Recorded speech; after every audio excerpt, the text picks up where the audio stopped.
Have you ever heard of a beauty pageant that saved a nation? It sounds like a movie plot, but it's a true story from ancient Persia, the story of Queen Esther. Let's travel back about 2,500 years to the mighty Persian Empire, ruled by the powerful King Xerxes. He was the king of kings, ruling over 127 provinces from India to Ethiopia. The story begins with a grand banquet. King Xerxes, wanting to show off his wealth and power, threw a feast that lasted 180 days. On the final day, he summoned his wife, Queen Vashti, to display her beauty to his guests. But Queen Vashti refused. Humiliated and angry, the king banished her and declared that she would no longer be queen. So the search for a new queen began. A decree went out across the empire. All the most beautiful young virgins were to be brought to the palace. Among them was a young Jewish orphan named Hadassah, who was raised by her older cousin, Mordecai. Hadassah was exceptionally beautiful, but she had a secret. On Mordecai's advice, she kept her Jewish identity hidden and went by the Persian name Esther. Esther was taken to the palace along with the other young women. She quickly won the favor of everyone she met, including Hege, the man in charge of the king's harem. After a year of beauty preparations, it was finally Esther's turn to go before the king. King Xerxes was so captivated by her grace and beauty that he fell in love with her immediately. He placed the royal crown on her head and made her his new queen. Queen Esther, the orphan girl, was now the most powerful woman in the land, yet no one knew her true heritage. Meanwhile, Mordecai, who worked as an official at the king's gate, overheard a plot to assassinate King Xerxes. He told Esther, who then informed the king, giving credit to Mordecai. The plot was foiled, and Mordecai's loyalty was recorded in the royal chronicles, but he received no immediate reward. Things took a dark turn with the rise of a man named Haman, a high-ranking official who was arrogant and cruel. The king promoted Haman above all the other nobles and commanded everyone to bow down to him. But Mordecai, as a Jew, refused to bow to anyone but God. This infuriated Haman. When Haman learned that Mordecai was a Jew, his rage grew into a genocidal plan. He didn't just want to punish Mordecai. He wanted to destroy all the Jewish people throughout the Persian Empire. Haman manipulated the king, convincing him that the Jews were a rebellious people who followed their own laws and were a threat to the kingdom. He offered the king a massive amount of silver to get his permission to annihilate them. The king, trusting his advisor, agreed. A decree was sent out to all the provinces, sealing the fate of the Jewish people. On a specific day, they were all to be killed. When Mordecai heard the news, he was devastated. He sent a message to Esther, urging her to go before the king and plead for her people. But this was a terrifying request. No one, not even the queen, could approach the king uninvited.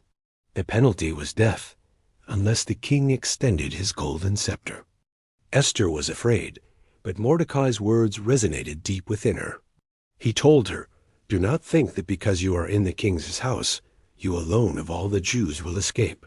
For if you remain silent at this time, relief and deliverance for the Jews will arise from another place, but you and your father's family will perish.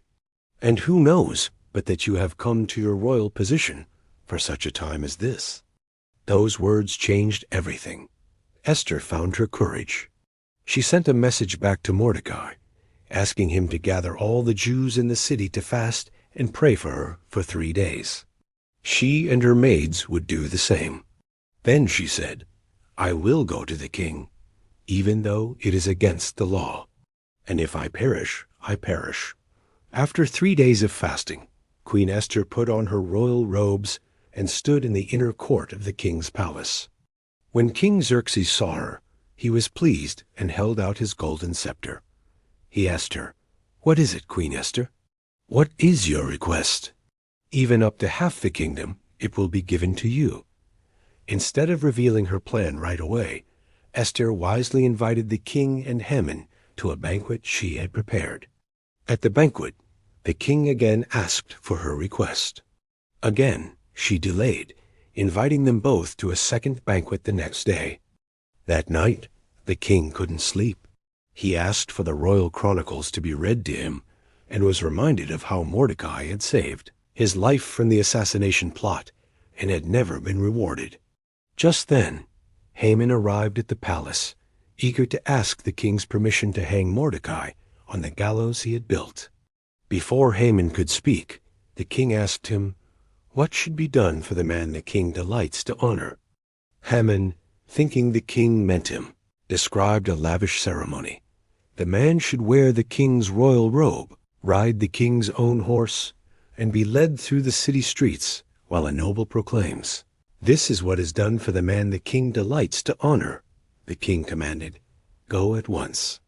Get the robe and the horse, and do just as you have suggested for Mordecai the Jew." Haman was humiliated, but had to obey. He had to honor the very man he planned to destroy. The next day, at the second banquet, the king once again asked Esther for her request. This time she was ready. With courage and passion, she said, "If I have found favor with you, your majesty, and if it pleases you, grant me my life. This is my petition. And spare my people. This is my request. For I and my people have been sold to be destroyed, killed, and annihilated." The king was shocked. "Who is he? Where is the man who has dared to do such a thing?" he demanded. Esther looked directly at Haman and declared, "The adversary and enemy is this vile Haman." The king flew into a rage. Haman, terrified, fell before Esther to beg for his life. In a final twist of irony, the king ordered Haman to be executed on the very gallows he had built for Mordecai. The threat wasn't over yet. The king's first decree could not be revoked. So the king gave Esther and Mordecai the power to write a new decree. This new decree allowed the Jews to assemble and defend themselves against anyone who might attack them on the appointed day. When that day came, the Jews defended themselves and were victorious over their enemies. Instead of a day of mourning, it became a day of celebration and joy. To commemorate this incredible turn of events, the Jewish people established the festival of Purim, a celebration that continues to this day, remembering how a brave queen saved her people from destruction. Esther's